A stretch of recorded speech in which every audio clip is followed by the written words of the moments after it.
As darkness draped over Dudley Castle on Halloween night, 2 police officers attended after being called out to investigate an intruder up on the keep. They decided to split up, with one officer staying on the ground, whilst the other officer climbed the steep stone steps to the top of the keep. The officer on the ground stood back and looked up to the top of the keep. It was clear that there were 2 people up there.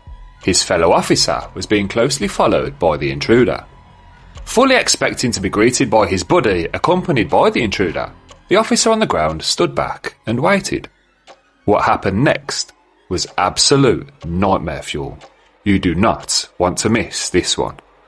This is the haunting of Dudley Castle. Let's start with the origins of Dudley Castle. And as with all good origin stories, there's a bit of myth, bit of mystery, and a generous helping of historical eyebrow raising. Now, according to the 16th century antiquarian William Camden, a noble fellow named Dodo, or Doddo depending on how many drinks he'd had, built a castle here around the year 700. He was said to be a Mercian duke, which sounds very grand until he realised there's no actual evidence he even existed, let alone that he built a fortress. But hey, who needs proof when you've got a good name and dramatic flair? Needless to say, modern historians aren't buying it. The idea of a castle at Dudley in the early Anglo-Saxon period is about as likely as a Starbucks opening in a Viking longhouse. Charming, yes. Plausible, not really. What we do know, and this part is actually taken seriously, is that the castle likely dates from just after the Norman conquest of 1066. That's when William the Conqueror was busy dishing out chunks of England like party favours to his loyal followers. One of those lucky recipients was Ansculf de Pickney, a name that sounds like a French cheese, but was in fact a rather important Norman nobleman. Around 1070, Ansculf built the first version of Dudley Castle. A modest wooden structure complete with defensive earthworks and a motte. That's the big artificial mound still visible today, like a particularly historic speed bump. By the time of the Domesday Book, in 1086, Ansculf's son William Fitz Ansculf had inherited the place. The entry for Dudley, when translated from its medieval Latin, begins, "The said William held Dudley, and there is his castle." Simple, understated, almost like a medieval estate agent's listing. Of course, the original structure was all timber, and unsurprisingly, none of that early woodwork survived the centuries because wood and rain, as it turns out, are not best friends. But those Norman earthworks, especially the mighty motte, have stood the test of time. They're like the foundations of a very ambitious treehouse that eventually became a fortress, and later a ruin, and now, occasionally, a ghost story backdrop.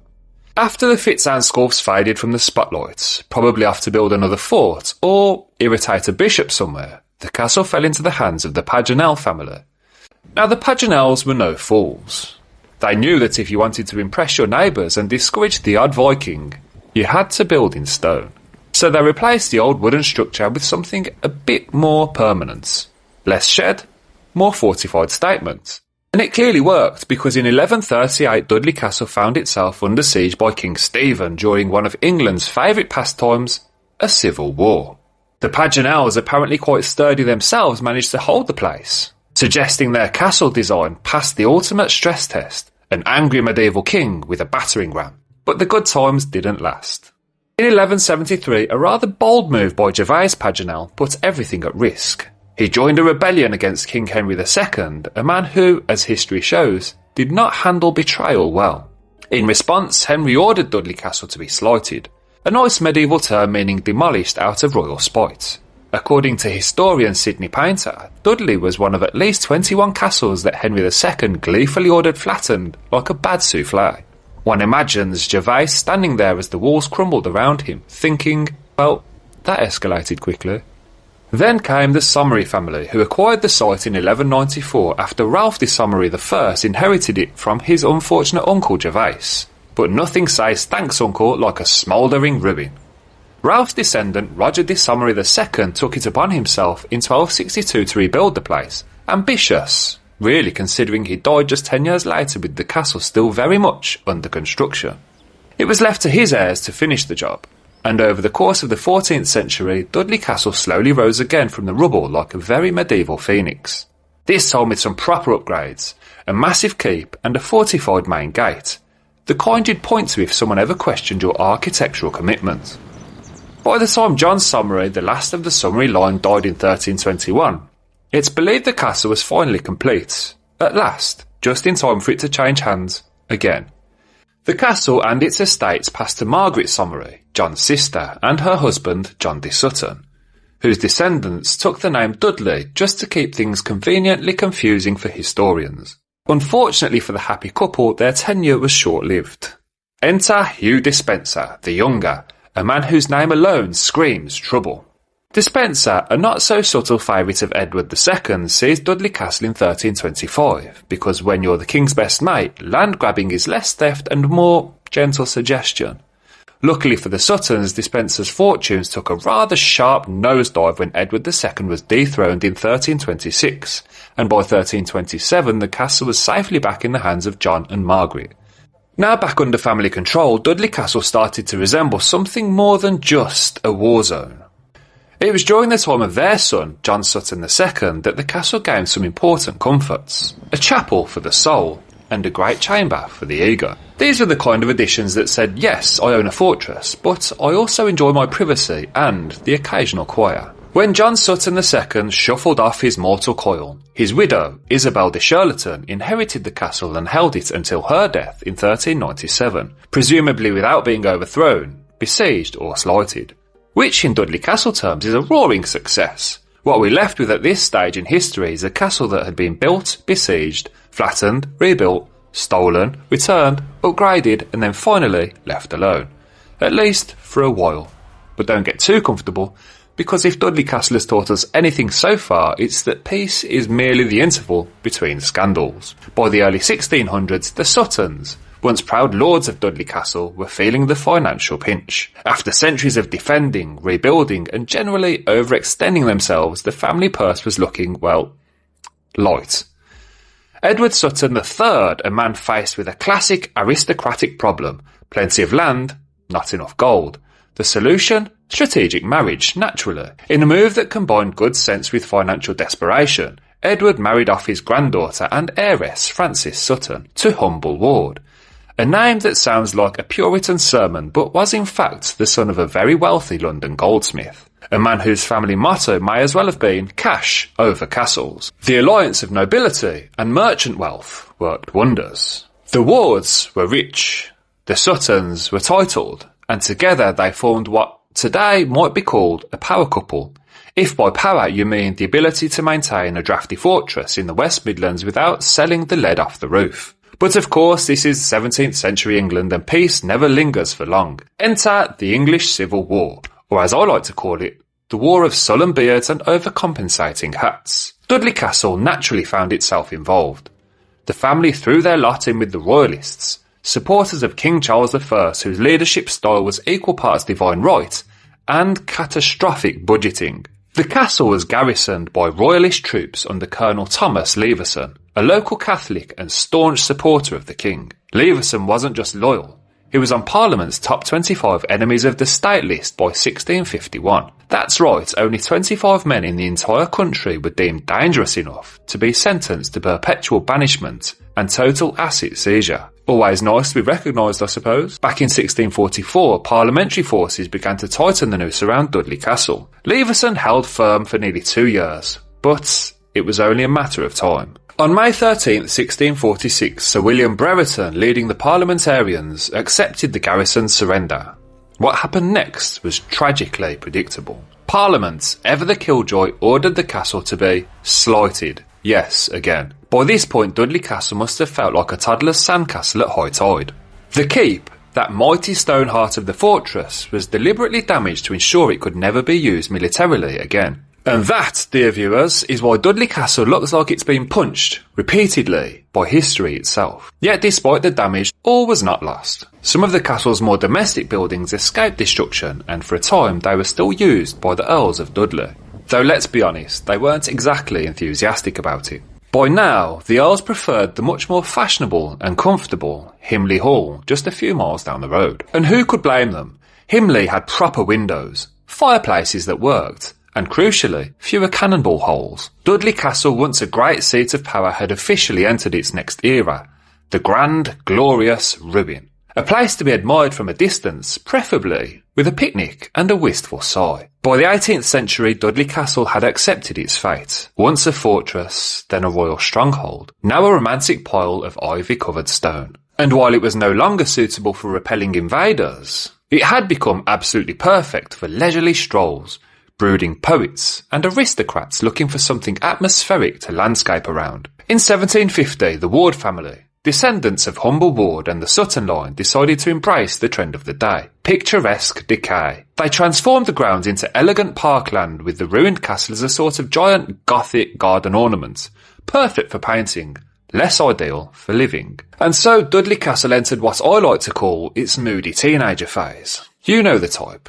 Quiet, distant, a little melancholic, but secretly loving the attention. Fast forward to 1937 and things take a frankly surreal turn. Someone, clearly with a flair for the unexpected, had the idea to open a zoo within the castle grounds. Yes, really, a zoo. Where most castles collect dust and tourists, Dudley Castle collected penguins and lemurs. The Ward family, who still owned the estate, gave their blessing and soon Dudley Zoological Gardens was born. Designed by the modernist architect Berthold Lubetkin, the zoo's enclosures were bold, avant-garde and faintly bewildering.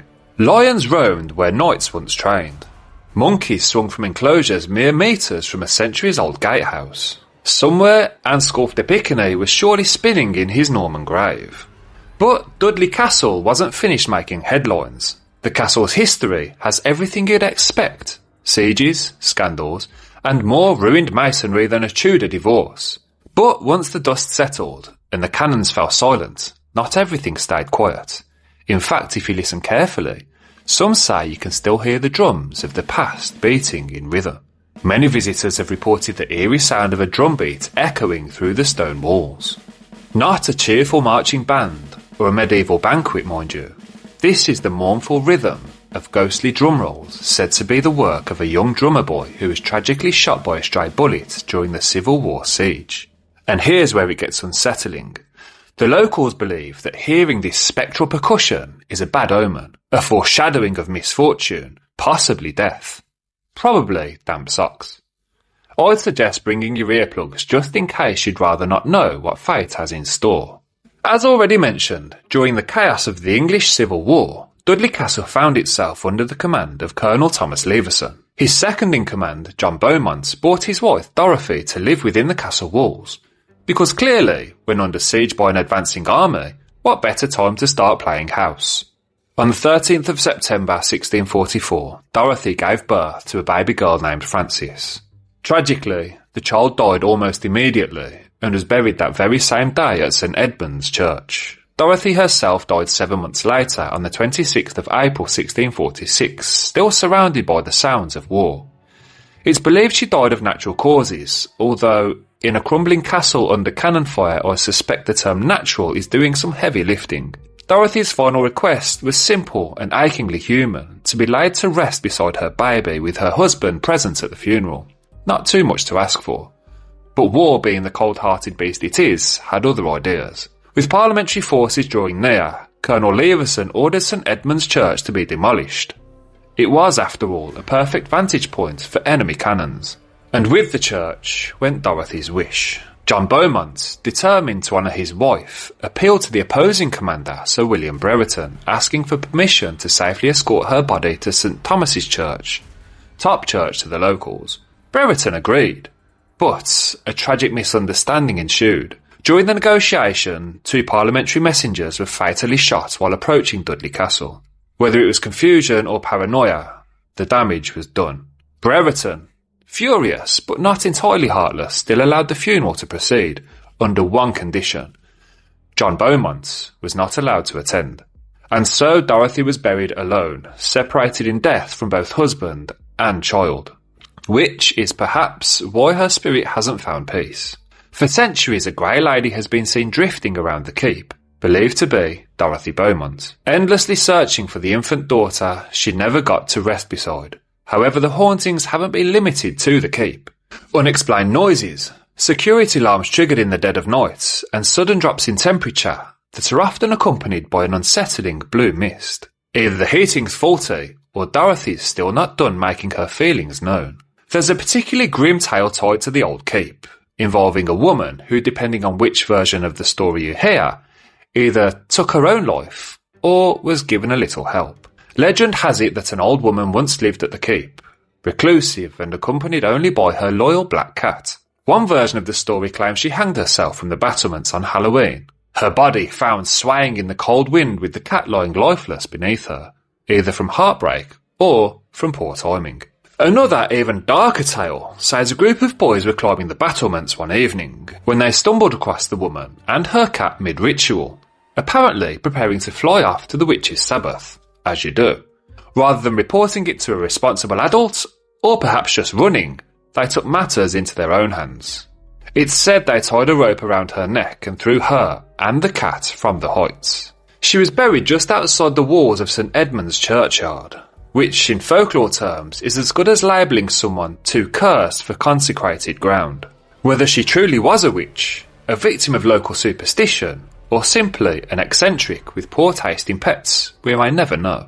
But if you ever feel like someone's watching you from the shadows near the keep, don't worry, it's probably just the cat. Where St Edmund's churchyard once stood, you'll now find a rather unassuming 17th century stone building, originally the estate offices for the Earl of Dudley. These days it houses the far less aristocratic but no less eventful offices of Dudley Zoo, tucked neatly within the castle grounds. Now there may have been a church on this site as far back as Saxon times, though the version most people remember was built in 1724, replacing the one tragically demolished during the Civil War. Strategic military decision, apparently. Not ideal for local worshippers, but great for denying the enemy a steeple to shoot from. These offices have their own peculiar charm, especially after dark. Staff have reported the sound of footsteps echoing through the empty corridors, and more than a few have admitted to catching strange movements from the corners of their eyes. Shadows that don't quite belong. Shapes that vanish the moment you turn your head. Of course, the rational explanation is creaky floorboards and overworked imagination. But this is Dudley Castle, and here, even the admin block might be haunted.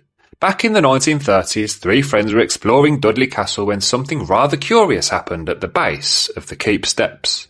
As they stood there admiring the scenery, or perhaps just catching their breath, they noticed an elderly couple strolling past them, arm in arm, dressed in what looked like 17th or 18th century finery. The man wore a tall hat, and the pair looked every bit like they'd just stepped out of a period drama. Or possibly a séance.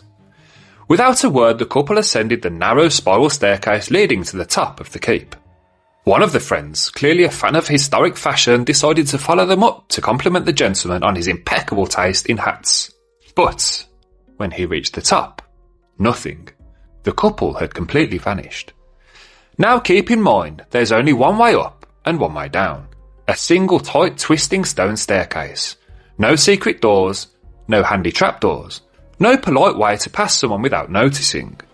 So, unless the elderly pair were Olympic sprinters with cloaking devices, the only logical explanation is the least logical one. They weren't exactly alive. The Undercroft of Dudley Castle is, in a word, peculiar.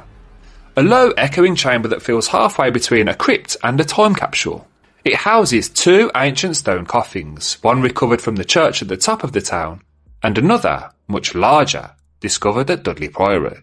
This hefty slab of carved stone is believed to belong to none other than the bad Baron of Dudley, John de Somery, a man whose nickname alone suggests he wasn't exactly known for his philanthropy. In other words, he was a bit of a dickhead. The coffin is split clean down the middle, which for years led people to believe it was actually two separate coffins pushed together. That is, until a strange encounter in 1994 raised the question, what exactly had cracked it open? At the time, the Undercroft was home to a public video presentation called The Lost History of Dudley Castle. It was a charming little display until, of course, the ghosts started joining in. One morning, Christine Bullis, a staff member, was cleaning the room when she noticed a pair of spurred boots step into view. Assuming it was her colleague Adrian Durkin, known for wearing period costume for lectures, she greeted him with a cheerful good morning. Instead of a response, she got a chuckle. Not a friendly chuckle. Not a, yes, I am indeed your colleague in costume chuckle. More of a deep, sinister chuckle. When Christine looked up, There was no Adrian, just boots. And then, just as her sister entered the room, another cleaner working nearby, the apparition vanished, leaving behind no explanation, no footprints, and two thoroughly spooked women who promptly headed to the Queen Mary tea room in search of something strong, and preferably scalding. The catering staff later searched the building for a possible prankster or rational explanation. As you've probably guessed by now, they found absolutely nothing. Now, if the Undercroft ghost gave you chills, allow me to introduce to you a far more imposing presence, the monk. Back in the 1960s, 3 zookeepers, yes, zookeepers, were taking part in an overnight ghost hunt at Dudley Castle. Now, I know what you're thinking. What could possibly go wrong when 3 men accustomed to feeding lions at dawn decide to taunt the supernatural at midnight? Well, as they approached the steps leading to the keep, they were suddenly confronted by a towering figure, at least 6 feet tall, cloaked in a black hooded cowl, holding a wooden crucifix to his chest like something out of a gothic horror film. No sound, no warning, just the monk standing there, silently judging them like a Victorian headmaster who's caught them smoking behind the chapel. And this wasn't your standard wispy apparition, or conveniently fuzzy corner of the eye shadow. No, this one was solid, tall, grim, and very much not part of the zoo's regular staff. Needless to say, the ghost hunt ended abruptly. The 3 men did what any self-respecting paranormal investigator does in a moment of crisis. They absolutely legged it. All 3 later described the same chilling figure, and not one of them has expressed a desire to repeat the experience. To this day, sightings of the monk continue, usually in the chapel or lingering around the keep. Some say he's one of the Benedictine monks from the old Dudley Priory, perhaps still pacing the grounds in solemn contemplation. Or maybe he's just enjoying the peace and quiet until another group of ghost hunters shows up and ruins his evening. In 1983, Dudley Castle hosted a medieval evening, complete with banquets, pageantry and a fancy dress competition. A bit of historical flair, a bit of mead and a healthy dose of chain-mail relating chafing. You know the type. As the judges made their way through the crowd, scanning for the finest example of medieval costumery, an elderly woman dressed in tattered sackcloth, a grey shawl wrapped round her shoulders, and rags bound around her feet. She was, for lack of a better term, absolutely filthy, and frankly putting everyone else's rented tunics to shame. The judges were impressed. The attention to detail, the authenticity, the utter commitment to the role. She was, without question, the winner. The sort of dedication to costume that screams, I haven't bathed since the Black Death. And yet, when they went to present her with the prize, she was gone. Vanished. No sign of her anywhere. Gate staff confirmed that no one matching her description had left. In fact, no one could recall seeing her enter. It was as if she'd simply materialised for the event, claimed her silent victory, and melted back into the shadows of the past, without even staying for the buffet. Now, whether she was a time-travelling peasant woman, a ghostly party crasher, or simply the spirit of someone who really loved dressing for the occasion, we'll never know. But if you ever attend a theme night at Dudley Castle and spot someone whose costume is too authentic, maybe don't try to hand them a prize. In the summer of 1987, Dudley Castle played host to 2 entertainers who had been hired to perform across the season. Instead of commuting like ordinary folk, they decided to fully embrace the castle's atmosphere and camped out each night in the courtyard. Romantic, right? Stars overhead, ancient stone all around them, echoes of history whispering through the air. And possibly a ghost or two. One night, as darkness settled over the ruins and the rest of the site lay silent, the pair spotted something. Someone standing at the top of the castle mound. A woman, clad in darkness, unmoving, just watching. Now they were entertainers, not paranormal investigators, so they did the sensible thing. Stared in disbelief, blinked a few times, possibly considered whether the local ale was stronger than expected, and then watched as the figure simply vanished. She didn't run, didn't slowly fade away. 1 second she was there, looming like a warning in the moonlight, and the next, gone. She wasn't finished either. Over the years, the same woman has been seen time and time again, gazing from the chapel window, hovering in the aquarium, and occasionally appearing just long enough for visitors to wonder if their eyes are playing tricks. Spoiler! They aren't. Who she is remains a mystery. A forgotten noblewoman? A grieving widow? or perhaps just someone who really resents being left off the castle's performer lineup. Now this next tale is a personal favourite, not least because it involves two police officers, a routine call-out, and one of the most unnerving cases of "I swear I just saw someone" in Dudley Castle's ghostly back catalogue. It was Halloween night because, of course it was, when the officers were dispatched to investigate a potential intruder spotted atop the keep. A fairly standard job, or so they thought. To cover their bases, the pair decided to split up. One stayed at the ground level to monitor the area from below, while the other began the long, winding climb up the stone steps to the top of the keep. Torch in hand, he swept the area from end to end. Not a soul in sight. Meanwhile, his colleague down below was having a very different experience. From his vantage point on the ground, it was clear as day there were two figures on the keep, his fellow officer and someone else, a smaller figure keeping pace closely behind him, following as he moved from one side of the keep to the other. Naturally, he expected his colleague to return with a trespasser in tow, maybe a thrill-seeking teenager or a very confused tourist. But when the officer reappeared, he was completely alone. Nobody else had been up there. No sounds, no shadows, no sightings, at least not from his point of view. Two officers, two completely different realities, and one extra figure who had absolutely no intention of making introductions. It was the late 1990s, and a group of around 15 brave souls had gathered at Dudley Castle for a Halloween charity ghost hunt. The idea was very simple. A few harmless scares, maybe a dodgy photo of some orbs, raise a bit of money, go home with spooky bragging rights. Nothing too serious, nothing too real. They split into two groups, one headed up to the keep, the other stayed below in a small circular building known as the Roundhouse. The keep group didn't have to wait long. As they reached the top, they spotted a figure pacing slowly along the battlements, back and forth, silhouetted clearly against the moonlit sky. Human? Possibly. Welcome? Not exactly. They returned to the Roundhouse visibly shaken and told the others what they'd just seen. Naturally, the rest of the group, particularly the leader, assumed it was all a bit of Halloween theatre, a wind-up, maybe even someone in costume trying to spice up the evening. So, with bravado, and perhaps a touch of smug scepticism, the entire group marched back up the keep together. And there it was. Still there.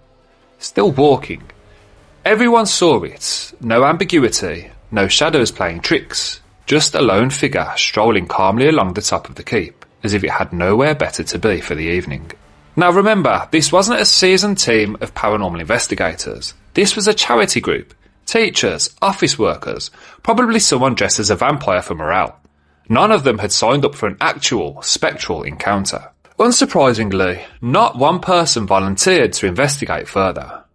The remainder of the night was spent firmly inside the Roundhouse, with the lights very much on. In 2002, a group of paranormal researchers arrived at Dudley Castle with one clear goal: to gather evidence of the afterlife. And naturally, they headed straight for the Undercroft, a place that's basically the castle's greatest hits album of dread. Their first EVP experiment went straightforward enough. Stand silently in the dark, spread out around the room, and see what happens. Classic ghost hunting technique. What followed, however, was a masterclass in unwanted physical contact. 5 out of the 12 team members reported being touched, cold hands brushing their skin, clothes being tugged, someone or something poking them gently, as if testing the boundaries of personal space from beyond the veil. The temperature in the room plummeted, and the atmosphere shifted from mildly unsettling to someone opened a portal to the underworld and forgot to shut it. One woman was so spooked she bolted, ran straight out of the room and didn't stop until she was outside. As she reached the doorway, she glanced back, and a shadowy figure was standing exactly where she'd just been moments earlier. Needless to say, she didn't go back in. On another occasion, a separate research team managed to capture a shadowy figure in a photograph taken in the very same room. Whether it's the same entity handing out unsolicited pokes like a Victorian aunt at a wedding, no one knows. But whatever haunts the Undercroft seems to be particularly fond of making its presence felt, literally. In 2003, 3 friends signed up for a paranormal investigation at Dudley Castle. All was going well until they stepped into the main corridor just beyond the entrance. Immediately, something felt wrong. Not your usual spooky vibe. This was primal. A gut punch of dread that hit all three of them like a wall of ice. Without a word, they turned on their heels and sprinted down the corridor, straight into the gift shop, where they breathlessly explained to the startled staff that something very unpleasant was lurking in the shadows behind them. Fast forward a few weeks, and one of those men returned, this time in daylight, with his wife and young children in tow. A wholesome family day out at the zoo. Nothing spooky, nothing supernatural. Or so he thought. They stepped into that very same corridor. His 3-year-old son froze, then suddenly screamed in terror and bolted, tears streaming, legs pumping straight back into the gift shop. Staff intervened to stop him from darting outside, while his father, now deeply concerned, took him out for some fresh air. It took 15 minutes to calm that little boy down, and when his dad finally asked him what had scared him so badly, the child looked up and said quite plainly, "A nasty man with a sword was trying to hit me." Now, 3-year-olds have vivid imaginations, sure, but they don't usually invent hostile, armed phantoms in the same spot where grown adults have fled in panic just weeks before. Whatever's lurking in that corridor, it's not just content with giving visitors a fright. Sometimes it lets itself be seen. Sometimes it lets itself be felt, and sometimes it picks the smallest, most innocent soul in the room, just to remind us that it's still there. In 2021, a woman named Natalie McKinney, 37, visited the castle with her husband Ryan and a horde of relatives in tow. Natalie, who'd recently discovered ancestral ties to the site, because nothing says family tree like a haunted ruin, instructed her husband to snap photos like his life depended on it. Later, when reviewing the pictures, she spotted something odd. A figure of a young boy where no young boys had been. She said, and I quote, "I had goosebumps up my arms as soon as I saw it." Ever the rational sort, she double-checked to make sure there weren't any stray children photobombing nearby. And there weren't. Other photos taken just moments apart showed absolutely nothing. Whatever or whoever appeared in that one image, let's just say, they don't show up for selfies. Now, you know I like to chat to staff when I visit these places, because let's be honest, the best ghost stories are always the ones whispered over coffee by someone who swore they don't believe in that sort of thing. Usually. So there I was, waiting patiently for the gate to the keep to be unlocked, when I struck up conversation with one of the staff members. And what she told me, let's just say, I'm glad it was daylight, because only 2 weeks prior a large group of Boy Scouts had visited the castle. After a bit of history, some marching about, and the obligatory top of the keep photo op, they began their descent. At the bottom, the 2 scout leaders did a head count. One of them declared, "All present and accounted for." But the other frowned, pointing back up to the battlements. "No, they're not. Look, there's still someone up there." Sure enough, peeking just over the top of the keep's stone wall was a small figure. A child, watching them silently. So up the leader went, expecting to retrieve a straggler with sore legs, or flair for the dramatic. He found no one. The top of the keep was completely empty. Now, this wasn't a case of a kid ducking behind a pillar or pulling a prank. There are absolutely no hiding places up there. It's open, exposed, and impossible to vanish from without being seen. The scout leader swore blind that he'd seen a child, and after years of supervising excitable young campers, I'd wager he knows the difference between a ghost and a giggling 10-year-old with a stick. And there you have it, the chilling, tragic, and occasionally baffling tales of Dudley Castle. A place where the past never quite learned to stay in the past. If you enjoyed this haunted ramble through Dudley's darkest corners, don't forget to like, subscribe, and ring the bell so you don't miss the next brush with Britain's ghosts. I've got more castles, crypts, and cursed corridors coming your way. Until next time, I've been your host, Severed Soul.